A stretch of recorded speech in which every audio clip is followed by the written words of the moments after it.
Paul Cezanne was born in 1839 in Aix-en-Provence, a city in the south of France surrounded by hills and the countryside.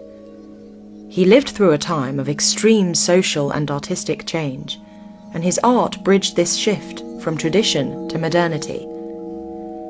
The way he challenged existing ideas of beauty, colour, and how to paint went on to inspire a generation of younger artists. The history of painting would never be the same again. In 1861, 22-year-old Cezanne quit law school and moved to Paris to study art. The capital was a world away from his hometown, and in the middle of a turbulent transformation. There was rapidly growing industry and new social conventions for women, as well as widespread poverty, violence, and discrimination. Cezanne tried to capture it all. In Paris, he met other ambitious young artists who also wanted to reflect the world they lived in through their art. Among them were Claude Monet, Pierre-Auguste Renoir, and Camille Pissarro. They made portraits, landscapes, and scenes both real and imaginary that alluded to what was happening in France at the time. This later became known as the Impressionist Revolution. At the start of his career, Cezanne's paints were so thick that one art critic said they could have been shot out of a pistol. He tried to set himself apart from the fashionable metropolitan artists in Paris, whose paintings were championed by the prestigious Salon exhibition. He said, "The others see and feel like me, but they do not dare. Me, I dare. I have the courage of my convictions." In 1870, France went to war with Prussia. Cezanne and his partner, Marie-Hortense Fiquet, fled to L'Estaque, a village on the coast in the south of France. They had met a year earlier in Paris and defied middle-class conventions by living together outside of marriage.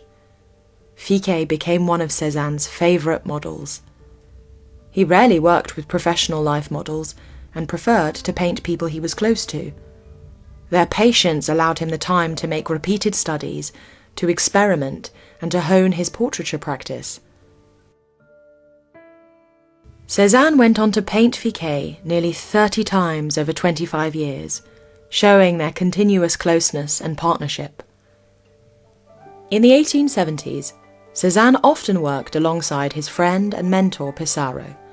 Pissarro helped inspire Cezanne to develop his signature technique of considered, measured, parallel brushstrokes. Cezanne's colour palette also became lighter. He used a small range of colours, but in a rich variety of shades. He continued to travel back and forth between Paris and the south of France in his native Aix and L'Estaque.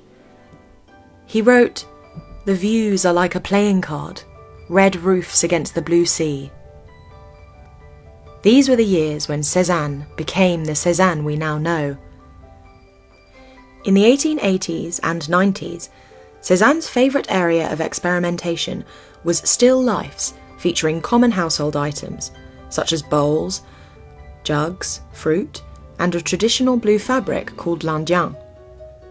At the time, still life was, at least traditionally, considered the least important of the art genres, but he wanted to show the art establishment just how meaningful these modest objects could be. "With an apple, I will astonish Paris," he declared. 1899 was a defining moment in Cezanne's life. Now aged 60, he had been diagnosed with diabetes a few years earlier and was feeling increasingly frail. He decided to sell his Paris studio contents and settle at his birthplace, Aix. He pushed against his failing health with bursting creativity, channeling his concerns into moody, dark landscapes and ominous compositions with skulls.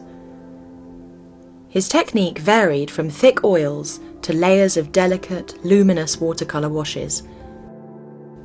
He continued to find new ways to paint, and for the first time in his career, he made portraits of people outside of the studio.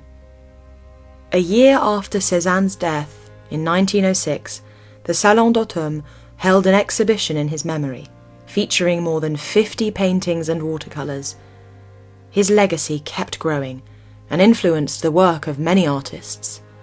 Today, he is considered an innovator, as well as one of the most well-known artists of the late 19th century.